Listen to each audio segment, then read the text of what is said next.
Hello bachon, let's read this question, and the question says that from an external point P, two tangents PA and PB are drawn to the circle with center O, then the angle between OP and AB is dash.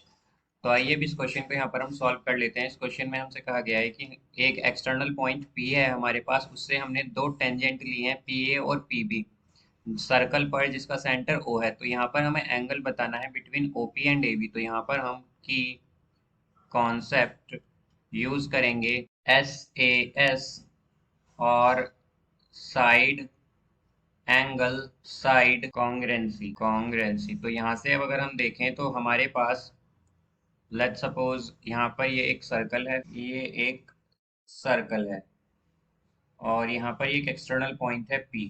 इससे हमने दो tangent लिए हैं, एक है PA, ये है हमारी टेंजेंट PA, और एक लिया है हमने PB इस तरह से, और इसका सेंटर है O। तो यहाँ पर हम अगर देखें तो ये OA क्या होगा, रेडियस, OB क्या होगा, रेडियस।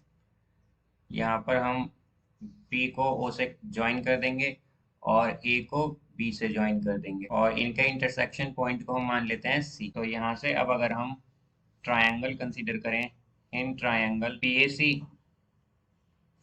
एंड ट्रायंगल PBC, तो हमारे पास PA जो है वो इक्वल होगी PB की, बिकॉज हम जानते हैं tangent drawn from an external point are equal.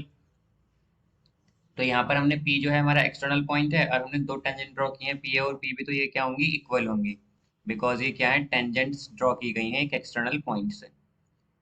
Then यहाँ पर हमारे पास एंगल APC जो है ये इक्वल होगा एंगल BPC से, बिकॉज यहाँ पर अगर हम देखें तो ये हमने एक्सटर्नल पॉइंट से सेंटर पर जो लाइन ज्वाइन करी है, ये उससे एंगल बन रहे हैं यहाँ पर, या फिर हम कहेंगे टेंजेंट से एंगल बन रहे हैं।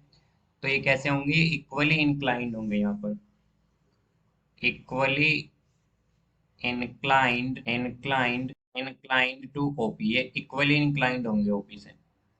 अब इसी तरह अगर हम देखें तो यहाँ पर पीसी जो है ये इक्वल होगा पीसी के, बिकॉज ये क्या है, दोनों में ही कॉमन है। तो यहाँ से हम क्या कह सकते हैं कि triangle PAC is congruent to triangle PBC। तो यहाँ पर PAC जो है ये कॉन्ग्रुएंट होगा PBC से बाय SAS कॉन्ग्रुएंसी। तो यहाँ पर अब जैसा कि हम जानते हैं कि हमारे पास अगर दो ट्रायंगल कॉन्ग्रुएंट होते हैं तो हमारे पास जो एंगल्स होंगे CPCT से क्या हो जाएंगे, इक्वल होंगे यहाँ पर। तो एंगल ACP जो है हमारा ये इक्वल होगा एंगल BCP के बाय CPCT बाय CPCT। इसी तरह अगर हम देखें तो हमारे पास angle ACP plus angle BCP जो है ये क्या है, एक पेयर है। BCP इक्वल होगा 180 डिग्री के, बिकॉज ये क्या है, ये लीनियर पेयर ऑफ एंगल्स है, लीनियर पेयर ऑफ एंगल्स। तो यहाँ से अगर हम देखें तो एंगल BCP इक्वल है एंगल एंगल AP ACP जो है ये इक्वल है एंगल BCP के, बिकॉज यहाँ पर हमने देखा था कि CPCT से इक्वल थे हमारे पास। तो अगर ये इक्वल है तो angle ACP plus angle BCP क्या है हमारे पास, 180 डिग्री।